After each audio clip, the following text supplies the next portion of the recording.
She wanted to sell her late father's old barn, but when she lifted the rotten floorboards, she understood why he had kept the door locked all this time. Look what she found under the barn. Subscribe and write in the comments which city you are watching from. The morning after the funeral broke gray and hesitant, as if the light itself was uncertain it wanted to return. Emily Carver stood on the cracked porch of her father's house, her coat pulled tightly around her shoulders, the cool wind carrying with it the scent of the river and old wood. The house, once alive with voices and the steady rhythm of her father's tools, seemed smaller now. The paint had peeled away from the shutters, the steps sagged beneath her weight, and the mailbox leaned like a weary man who had been waiting too long for a letter that would never come. She had not been home for years, not really. Her visits had grown shorter as her life in the city stretched further from this quiet place, until she stopped coming altogether, calling instead, pretending that phone calls could replace presence. But standing there again, with the dust still heavy from the footsteps of mourners, she felt the weight of everything she had left behind. Inside, the air was dry, faintly tinged with coffee and the ghost of tobacco. The clock above the mantel had stopped, the pendulum caught mid-swing. On the table by the window sat a single folded piece of paper, the lawyer's schedule for that morning. At noon, they would all gather to read her father's will. She had been dreading that moment since the funeral ended, when her brother Richard clapped her on the shoulder and said, "Don't expect much, Em. You know how he was." There had been something cold in his voice, a hardness she'd grown used to. Richard had stayed behind when she left years ago, taking over the practical side of the family, the business, the land, the day-to-day routines that had once filled their father's life. He'd always called her the dreamer, as if that were a weakness. By the time the lawyer arrived, the small living room had filled with the murmurs of family. Richard was there, in a pressed shirt that didn't quite hide the soil still embedded in his hands. Their Uncle Neil, round-faced and sharp-eyed, sipped coffee and whispered to Martha, their cousin, whose bright red nails tapped impatiently against her glass. They spoke in low tones, the kind that carried just enough for Emily to hear her name. She sat quietly near the window, tracing her finger along the grain of the table, waiting for the inevitable. The lawyer was a small man with thinning hair and the practiced calm of someone who had delivered far too many final verdicts on lives that weren't his. He unfolded the papers, cleared his throat, and began. By the last will and testament of Harold Carver, dated March 3rd, all possessions are to be divided as follows. His voice had the steady rhythm of someone reciting a familiar prayer. To his son, Richard Carver, he leaves the family home and the adjoining acreage. Richard's jaw tightened, though a hint of satisfaction crossed his face. To his niece, Martha Green, he leaves his savings account and the remaining bonds in his name. Martha smiled thinly, pretending surprise. To his brother, Neil Carver, he leaves the 1968 Chevrolet truck. Neil laughed softly. "About time that thing got off his hands," he muttered, earning a few chuckles from the others. The lawyer paused then, his gaze lifting from the page. To his daughter, Emily Carver, he leaves the barn located on the southern edge of County Road 14. The silence that followed was almost delicate at first, then cracked apart with laughter. Martha tried to stifle hers behind her hand, but couldn't. Richard leaned back in his chair, shaking his head. "The barn? That old wreck? Guess he thought you'd like the rats and dust, Em." Uncle Neil grinned, raising his cup. "Maybe it's full of treasure," he said, voice dripping with mock sympathy. "Or ghosts." Emily's face didn't change. She had learned long ago how to wear stillness like armor. She simply nodded, murmured a polite thank you to the lawyer, though her voice came out hollow, more reflex than speech. The meeting ended quickly after that. Papers were signed, hands were shaken, and in less than an hour, her father's life was divided into a few sheets of paper and some laughter. When everyone had gone, the silence in the house pressed in like fog. Emily walked through the rooms slowly, touching the furniture, as if to reassure herself it was real. The kitchen still smelled faintly of the bread her father used to bake on Sundays. His chair by the window remained where he'd always left it, the cushion permanently indented by his weight. On the counter, beside a stack of unpaid bills, she found a small notebook bound with a worn leather strap. The cover was marked with stains and scratches, but inside, the handwriting was careful, deliberate. Her father's hand, steady even in old age. Most of the pages were filled with lists, measurements, notes about repairs on the property, reminders of crops that had long since stopped growing. But at the very end, written in a fading line of ink, was a single sentence. Some doors aren't meant to stay closed forever. She sat at the table for a long time, staring at those words. They stirred something deep in her, a flicker of curiosity, maybe even defiance. As a child, she had always wanted to follow her father when he worked in the fields or disappeared into the barn for hours. He'd smile at her, rough hand brushing her hair, and say, "Not today, Emmy. Some places have to wait for their time." Then he'd lock the barn door and walk away, leaving her to wonder what he did inside. Eventually, she stopped asking. Now, years later, that locked door came back to her vividly, sharper than any memory she had of him at the end. She tried to picture the barn as it was then, the red paint, bright in the sunlight, the smell of hay and oil, the whir of grasshoppers in the tall grass around it. She couldn't remember when it had started to fade, when the paint began to peel and the laughter stopped coming from that direction. She only knew that one day it had stood silent, and her father never spoke of it again. That night, she barely slept. The house groaned with the weight of wind and time, and each sound seemed to call her name. When she closed her eyes, she saw the outline of the barn against the horizon, its roof sagging like a bowed head. She imagined herself walking through the overgrown path toward it, hearing the crunch of gravel underfoot, feeling the cool handle of the door beneath her palm. The thought filled her with both dread and longing. In the morning, she woke before dawn. The world outside was still dark, the sky only beginning to turn pale. She brewed coffee in her father's old percolator, its hiss and pop a familiar rhythm that steadied her. The decision had already been made somewhere in the space between dreams and waking. She would go to the barn. She didn't know why, perhaps to see what was left, perhaps to understand what her father had meant by his strange bequest. But she couldn't ignore the pull any longer. She found the keys hanging from a hook by the door, the same ones that had been there since she was a child. One of them, small and iron, was marked with a faded tag that read simply, "Barn." She held it for a moment in her palm, cold and heavy, as if it carried not just metal, but meaning. The road to the barn was the same narrow strip of gravel that had cut through their land for generations. Grass pushed up between the stones, and the fence posts leaned with age. The sky had cleared now. A pale wash of blue stretched thin over the hills. As she walked, the sound of her boots against the dirt seemed impossibly loud in the stillness. No cars, no voices, only the hum of insects and the whisper of wind through dry weeds. When she reached the rise that overlooked the southern fields, she saw it. The barn stood at the edge of the horizon, its roof patched with rust, its walls faded to a ghost of the red it once was. Time had stripped it of pride, but not of presence. It looked wounded, but stubbornly alive. Emily stopped and took a long breath.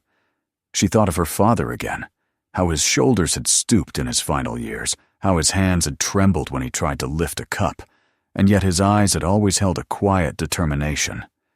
Maybe he had been like this barn, weathered, but unbroken. She walked closer until the scent of old hay and dust reached her. The lock on the door was corroded, the metal flaking under her touch. She turned the key slowly, and for a moment thought it wouldn't move. But then there was a soft click. The sound startled her with its finality. She didn't open the door. Not yet. The sun was setting behind her, casting long shadows across the ground. The barn loomed before her, patient and silent, as if waiting for her to step inside. She realized she wasn't ready. Not tonight. The air was cooling, the crickets beginning to sing, and she felt suddenly small beneath the weight of that waiting darkness. She turned back toward the house, the key still in her hand. Behind her, the barn stood against the fading light, a silhouette carved out of memory. Tomorrow, she told herself. Tomorrow, I'll open it. As she walked back, the wind picked up, stirring the dry grass. For a moment, she thought she heard something. An echo, a whisper, maybe just the sigh of the old boards shifting with the breeze. But it sounded almost like a voice. Her father's, low and certain, as it had been when she was little. She paused, turned, and looked once more toward the barn. The light had nearly gone now, and in the dimness, its shadow seemed to stretch farther than before, reaching toward her.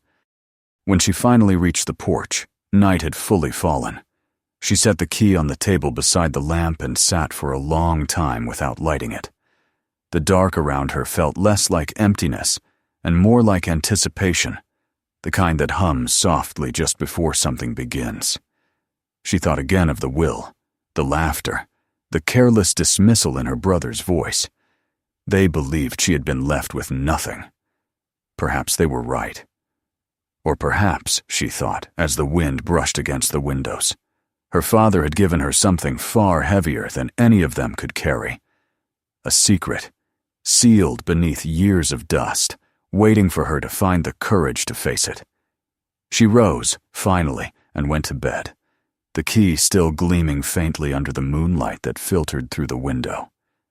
Sleep did not come easily. Her mind wandered through memories of hay-scented afternoons and her father's quiet whistle as he worked. In that half-dreaming haze, she could almost hear it again, coming from the direction of the barn, steady and patient as always. By morning, she knew she would go back. She would push open the door and step inside, into whatever waited beyond the dust and silence. And though she did not yet understand it, her father's words echoed like a promise in her mind. Some doors aren't meant to stay closed forever. It was a thought that lingered as the first light crept across the fields, touching the roof of the barn until it glowed faintly, like an ember stirring back to life. The next morning came gray and thin, the kind of light that hesitates before breaking through the clouds. Emily awoke to the sound of rain tapping softly against the kitchen window. It wasn't a steady rain, just a misting drizzle that dampened the world and left the air heavy with the scent of earth and wet leaves. She sat at the old wooden table, wrapped in her father's flannel shirt, a cup of coffee cooling beside her. The key to the barn lay where she had left it the night before, its iron surface catching the dim light. She turned it between her fingers, feeling the weight of it, the roughness of the edges worn smooth from years of use. It was a small thing, but it seemed to carry the gravity of 1,000 unspoken words. She finished her coffee, pulled on her boots, and stepped outside. The rain had stopped, though the ground still glistened. Her father's property stretched out in muted shades of brown and green, framed by the distant line of woods. It felt larger than she remembered, as if grief had stretched the land itself. The road to the barn was narrow and overgrown, and her boots sank slightly into the soft soil as she walked. The silence was total, broken only by the faint creak of her leather jacket and the rustle of wind through the brittle grass. When she reached the barn, it stood as it had the night before, weathered, solemn, and still. A faint fog clung to the ground around it, and from a distance, the old building looked almost spectral, like something left over from another lifetime. The red paint had faded into a dull rust color. The boards, though sturdy, were streaked with dark stains where water had run down during storms. It wasn't beautiful, but it had presence, the kind that demanded quiet respect. She paused in front of the door, the key cold in her hand. For a moment, she thought about turning back. What if there was nothing there, just dust, cobwebs, and the remains of old equipment? What if the words in her father's notebook had meant nothing at all? But then she remembered the sound she thought she'd heard last night, the echo of a whistle that belonged only to him, and she knew she couldn't walk away. The lock turned easily this time. The hinges groaned in protest as she pushed the heavy wooden doors open, their long, unused creak breaking the stillness. The air that spilled out was thick and stale, filled with the scent of hay, wood, and something metallic underneath. For a few seconds, she didn't move. Her eyes adjusted slowly to the gloom, where thin shafts of light pierced through gaps in the roof, illuminating floating particles of dust that shimmered like tiny ghosts. Inside, everything was layered in time. There were the remains of tools, a rusted plow leaning against the far wall, coils of rope hanging like forgotten vines. The ground was carpeted in straw that had long since turned gray. Against one wall stood a workbench, and above it a row of shelves filled with jars and nails, each coated in the same thin film of years. It wasn't the barn she remembered from childhood. Then it had been bright and orderly, filled with the smell of hay and oil, her father's voice humming low as he worked. Now it was a tomb of labor, sealed in silence. She set her flashlight on and began to walk slowly through the space. Her footsteps stirred the dust into soft clouds that made her cough. On the floor near the workbench, she found a cracked wooden crate filled with small objects, nuts, bolts, broken glass, a pair of gloves stiff with age. She turned one over in her hand, remembering how her father used to keep everything, insisting that even the smallest thing might come in handy one day. He had said it so often that it had become a kind of family proverb. On a low shelf beneath the bench, she found a folded cloth, dry and brittle, with something written on the corner in her father's handwriting. She brushed away the dust. The words were faint, nearly illegible, but she could make out, "Don't throw away what you don't understand." The phrase made her pause. It wasn't the kind of thing he'd ever said aloud, yet it sounded exactly like him, practical, and somehow deeper than it seemed. The light from her flashlight caught something glinting beneath a pile of old straw in the corner. She moved closer and knelt down. There was a strange bulge in the floorboards, an uneven patch that didn't match the rest. As she cleared away the straw, she uncovered a small metal ring embedded in the wood. It was rusted and dark, almost invisible at first glance. She tugged at it gently, but it didn't move. She pulled harder, bracing her foot against the floor, until finally, it lifted with a reluctant creak. The sound echoed through the barn, sharp and hollow, like a breath after long silence. Beneath the ring, a square section of wood lifted slightly, a hidden hatch. The edges were sealed with years of dust, but the shape was unmistakable. Her pulse quickened as she knelt and brushed the dirt away. The wood was cold to the touch. She hesitated, her hand trembling slightly. Her father had been meticulous about his work. If he had hidden something here, it wasn't by accident. It took effort to pry the hatch open. When it finally gave, the hinges let out a groan that seemed to vibrate through her bones. A rush of cold air escaped from below, smelling of damp soil and iron. She lifted the door fully and shone her flashlight down into the opening. there was a narrow wooden ladder leading into darkness. For a long time, she didn't move. Her first thought was to close it again, to pretend she hadn't seen it. She had come only to look, to understand a little more about her father, not to crawl into some hidden hole beneath his barn. But curiosity, once woken, doesn't go back to sleep. She crouched at the edge, testing the first rung with her foot. It held. Slowly, carefully, she descended. The air grew colder with each step. The walls were close, the smell of soil stronger. When she reached the bottom, her boot sank slightly into packed earth. She turned the flashlight slowly, and the beam caught the outline of a small underground room. The walls were lined with rough boards, the ceiling low enough that she had to duck slightly. Along one side stood shelves stacked neatly with boxes and folders, their edges yellowed with time. On the other side was a wooden table, and above it, a single metal lamp hung from a wire. Emily set down her flashlight and found a matchbox resting beside the lamp. Her hands trembled as she struck one and lit the wick. The lamp flickered to life, filling the space with a warm, trembling glow. The shadows danced along the walls, revealing more of the room. It wasn't chaos, it was order. Everything was arranged deliberately, carefully. Whoever had worked here had done so with purpose. She opened one of the boxes. Inside were papers, old and dry but still legible. Deeds, land surveys, letters. She picked up the topmost page and held it to the light. It was dated June 1965, and the handwriting was unmistakably her father's. In the margins, he had written notes, short, precise, as if tracking something. A few of the pages bore names she didn't recognize, though some stirred vague memories of neighbors from her childhood. She moved to the next box, then the next. They were all the same, organized, labeled, preserved. It was as if her father had built an archive beneath his own land. But why? He had never been a scholar or a collector. He was a farmer, a man who valued simple work and quiet evenings.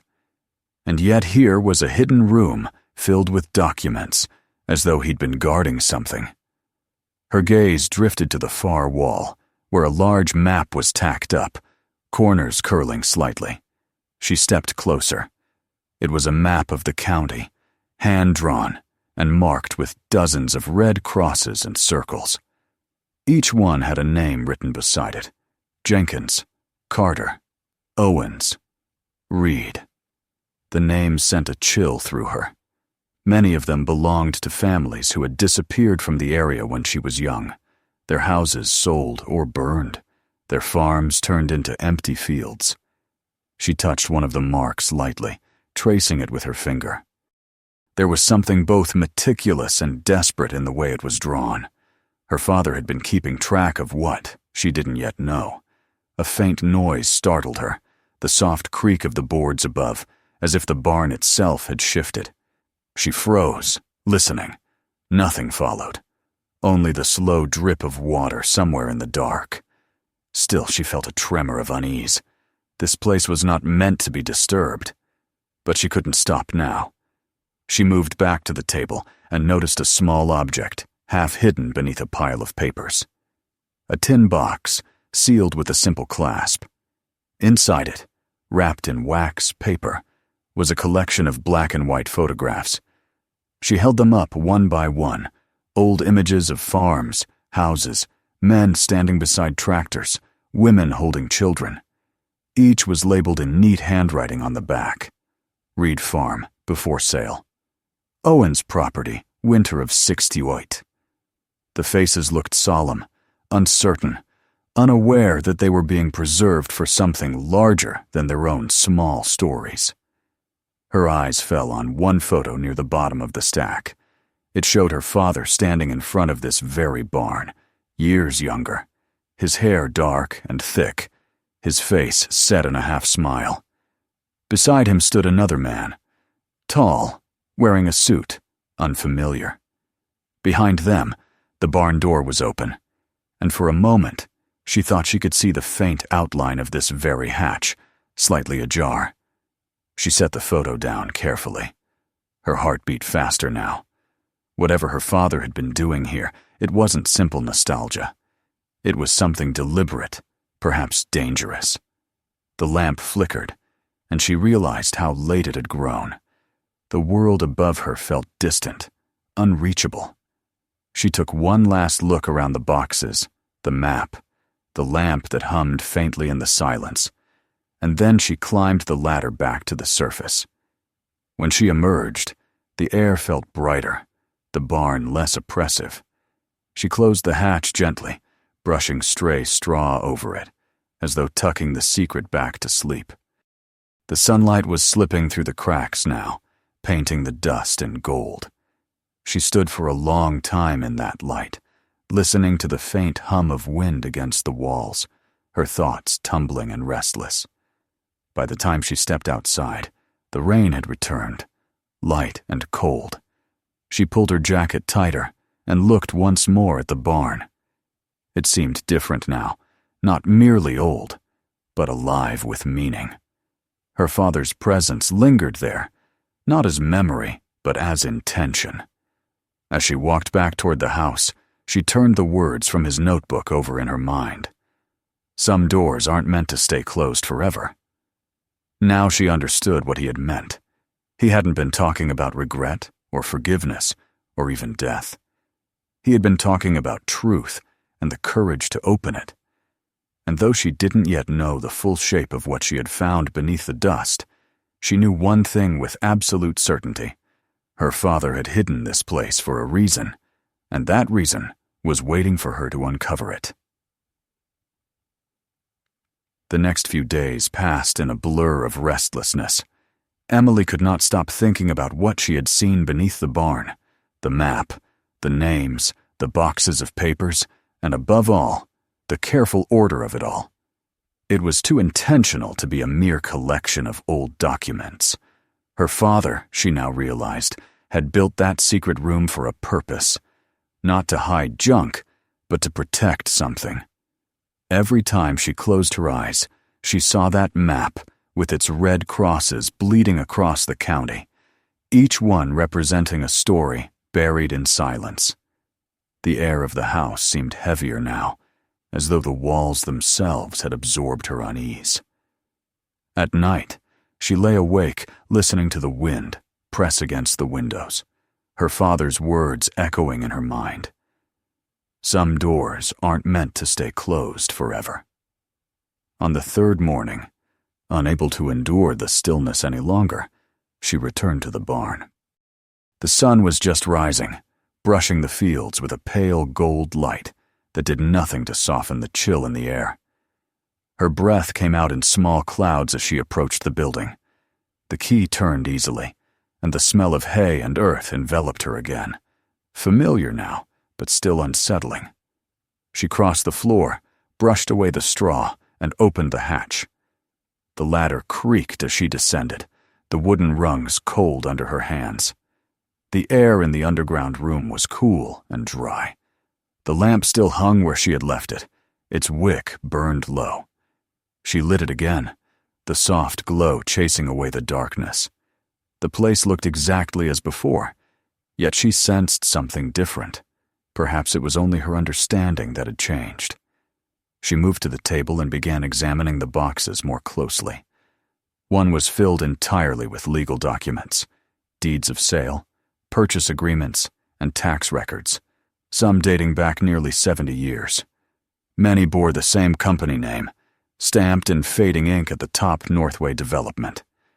She didn't recognize it at first, but after a few minutes, the memory surfaced.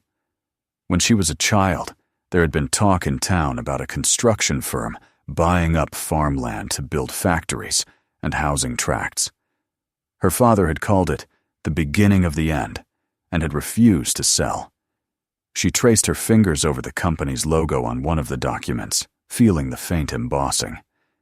Each of these papers told a story, families who had sold under pressure, farms that had vanished overnight, people whose names she remembered from school who had suddenly moved away without explanation. She pulled another folder closer, its label written in her father's steady hand. Carson Family 1971. Inside were letters, pleas, petitions, court notices, all neatly arranged, some bearing her father's notes in the margins. One line caught her attention. False appraisal. Investigate county board decision. It dawned on her that her father had not only collected these papers, but had been actively researching the injustices behind them. He had been documenting corruption. The deeper she read, the more the picture formed. The company had bribed officials to undervalue properties, forcing farmers to sell for a fraction of their worth. When some resisted, accidents followed. Fires, mysterious break-ins, missing documents. The pattern was unmistakable. Her father must have discovered it decades ago and spent his life gathering evidence, quietly, methodically, never telling anyone. In the corner of the table lay a small envelope with her name written across it. The handwriting was unmistakably his, though slightly shakier than before. She hesitated, her pulse quickening, then tore it open. Inside was a folded letter, the ink faded but still legible. Emily, it began, if you're reading this, it means I didn't have time to explain. You'll find what I couldn't bring to light. These papers are more than memories. They are debts unpaid. I spent my life trying to protect those who couldn't fight back. I wanted to speak, but fear and time kept me silent. Maybe you'll be braver than I was. Remember, truth isn't buried forever. It waits. She read the words twice, the paper trembling in her hands. Her father had carried this burden alone, never asking for help, never hinting at what he was doing.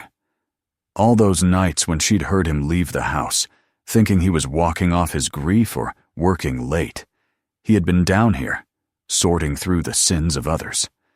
Tears filled her eyes before she could stop them. For the first time in years, she felt his presence not as a memory, but as a force, steady, guiding, patient. The sound of tires crunching on gravel startled her. She froze, listening. The engine cut off, and through the cracks in the barn floor, she caught the faint rhythm of footsteps. Someone was outside. For a heartbeat, she couldn't move. The thought of being caught down here, of anyone else discovering this place, filled her with panic. She doused the lamp and climbed the ladder quickly, every step loud in the silence. When she pushed open the hatch, she found her brother standing in the doorway, hands on his hips, eyes narrowed. "So it's true," Richard said. "You really can't leave anything alone, can you?" His tone was sharp, but there was something else behind it. Unease, perhaps even fear.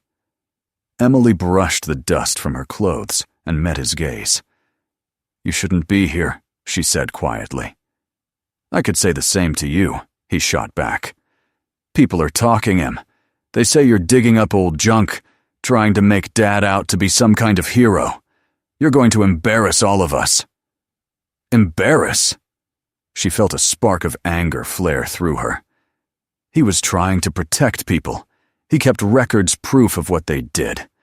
You knew he spent nights out here. Did you ever ask why? Richard's face tightened.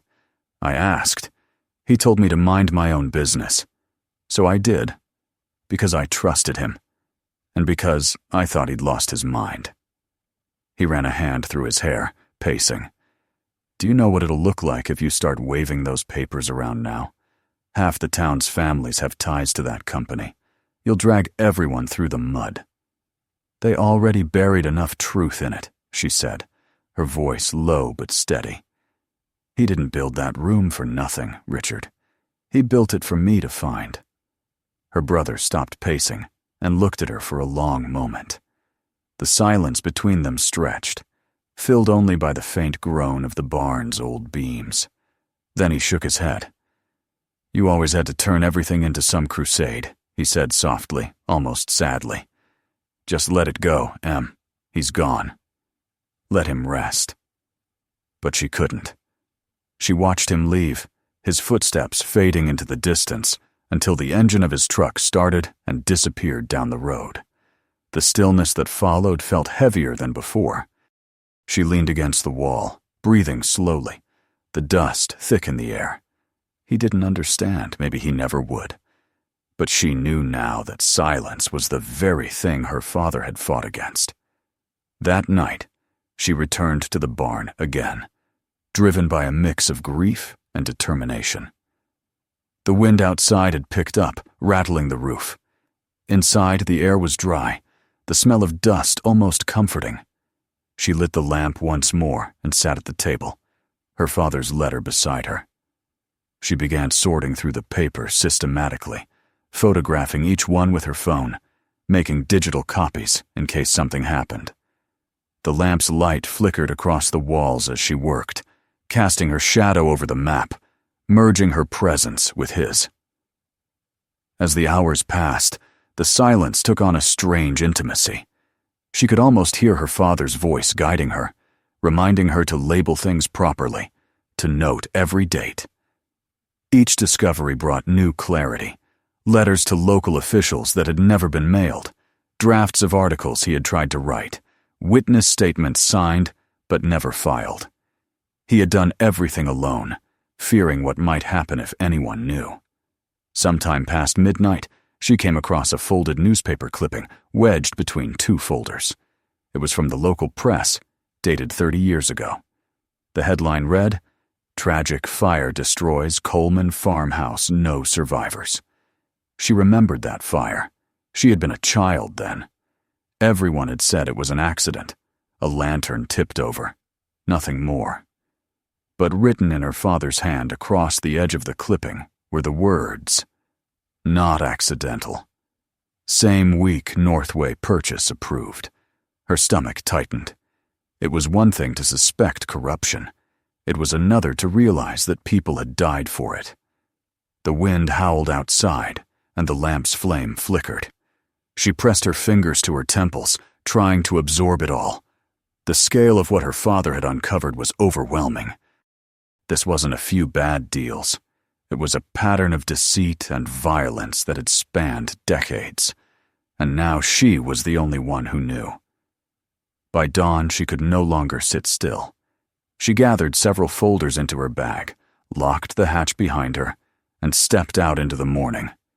The air was sharp and cold, the horizon streaked with light. She drove to town, her hands tight on the steering wheel. She didn't have a clear plan, only the conviction that someone needed to see what she had found. At the county library, she asked for the local historian, a quiet man named Walter Hensley, who had known her father. When she explained what she had discovered, he listened in silence, his eyes widening as she laid the papers out across the table. "Good Lord," he whispered after a long pause. "Harold was working on this all these years? I thought he'd given up after the first lawsuits failed." "He didn't give up," Emily said softly. "He just went underground." They spent hours going through the documents together. Walter confirmed many of the names, remembering families who had been forced out, farms that had disappeared. He promised to contact a journalist he knew in the city, someone who might be able to help verify the evidence. Before she left, he placed a hand on her shoulder. "You're doing the right thing," he said. "But be careful. These are powerful names you're stirring up." When Emily returned home, the fields were bathed in late afternoon light. The barn stood waiting, silent and steady as ever. She parked the car and looked out across the land that had once been her father's world. The wind brushed through the tall grass, carrying with it the faint scent of dust and memory. She knew now that there was no turning back. Her father had left her the barn, not as an inheritance, but as a responsibility, a burden wrapped in truth. The weight of it settled on her shoulders, heavy yet strangely freeing. She could almost feel him there beside her, watching with quiet approval as she took the first steps toward finishing what he had started. That night, as the stars gathered above the dark roof of the barn, Emily stood at the doorway, and whispered into the wind, "I won't let it. Stay buried." The night answered with silence, but in that silence, she felt a pulse of something alive. Hope, maybe, or faith. Whatever it was, it carried her forward into what would come next. The morning after her meeting with Walter arrived clear and bright, the kind of morning that felt almost dishonest in its cheerfulness. Emily woke with the uneasy mix of exhaustion and clarity that comes after a long night of decision. The files she had shown him now sat neatly stacked on her kitchen table, their corners weighted by a coffee mug as if to keep them from escaping. She could still hear Walter's voice echoing in her head. "Be careful. These are powerful names you're stirring up." It wasn't a warning she could ignore. The town was already humming with quiet speculation, and she knew that before long, people would come asking questions. But for the first time since her father's death, she felt something like purpose, a line connecting past and present, grief and truth. She dressed simply and drove back to the barn. The gravel road crunched beneath the tires, each familiar sound grounding her. The field stretched wide and empty on either side, gold and gray in the cool light. When she stepped out of the car, the air was still. The barn looked different now, not as a ruin, but as something steady, holding the last work of a man who had believed too much in fairness to let it die with him. She walked inside, brushing her fingers along the wood as if greeting it. The faint smell of hay, dust, and oil felt comforting, almost human. She pulled open the hatch and descended into the room below. Everything was as she had left it, though she could swear the air felt lighter somehow. She lit the lamp again and set to work, arranging the papers she planned to hand over to the archivists Walter had contacted. Each folder, each sheet, was a fragment of a truth that had been stolen, and she found herself handling them with reverence. Her father's handwriting, neat and deliberate, guided her like a voice across time. She imagined him sitting at this same table years ago, night after night, piecing together the puzzle that no one wanted solved. Outside, the wind began to rise, rattling the barn's boards. She thought she heard a car approach and tensed, but when she climbed the ladder and pushed the hatch open, there was no one. Only the sound of rustling grass and the distant cry of a bird. She stood there for a moment, letting the sunlight spill through the open doors. Dust motes drifted in the beams, turning the air into something almost sacred. By noon, she drove back to town, the folders neatly tied together in the passenger seat. She delivered them to Walter and the county historian's office, where a small team of volunteers had begun cataloging her father's work. They would digitize the documents, preserve them, make them public. The thought both comforted and frightened her. Once the truth left her hands, it would no longer belong to her. It would belong to everyone. When she returned home, she found a letter wedged in the crack of her front door. It was unsigned, written in hurried script. "Stop what you're doing. Some things are better left buried." She read it twice, then folded it carefully and placed it on the kitchen counter beside the key to the barn. Her heart beat faster, but she didn't feel fear so much as inevitability. It confirmed what she already knew. The truth she carried mattered enough to unsettle the living. The next days blurred together. The local paper ran its first article about her discovery, followed by a second, longer one, from a regional journalist who had driven down after hearing about the teacher who unearthed a hidden archive of corruption. The photographs showed her father's barn, its weathered boards gleaming in the sunlight like the ribs of some ancient creature. People began to stop her in the grocery store, some to thank her, others to whisper that she should have left well enough alone. Old neighbors visited, bringing stories of families who had vanished and names that matched those on her father's map. And then one afternoon, when the sky was heavy with the scent of rain, Richard came back. He stood in the doorway looking older, The sharpness in his features softened. She hadn't seen him since their argument. For a long moment, neither spoke. Finally, he stepped forward, holding out an envelope. "They're talking about Dad in town," he said quietly. For once, they're saying his name with respect. Emily took the envelope. Inside was a clipping from the paper. The headline simple: "Local man's hidden records. Expose decades-old fraud." Beneath it was a photograph of their father, younger, smiling slightly, the barn behind him. "You did this," Richard said. He'd be proud. His voice cracked on the last word. They sat together on the porch as the first drops of rain began to fall. The silence between them was no longer hostile. It was full of things they didn't need to say aloud. When he finally stood to leave, he turned at the door and said, "If you're going to keep the barn, make it something good." She nodded, understanding. In the following weeks, she poured herself into the restoration. The community, hesitant at first, began to help. The local carpenter replaced the broken beams. High school students painted the outer walls. Walter donated a set of display cases for the documents. Emily worked quietly among them, directing the repairs with the same care her father once gave to his fields. By late autumn, the barn stood renewed. It didn't look young again, but it looked honest, its weathered boards and patched roof holding their history without shame. On the day of the reopening, the sky was clear and cold. People from the town gathered, their breath visible in the air. A small sign hung above the door: "The Harold Carver Archive, in memory of those who were never heard." Inside, the lamplight flickered over the documents displayed behind glass, the photographs, the map with its red crosses.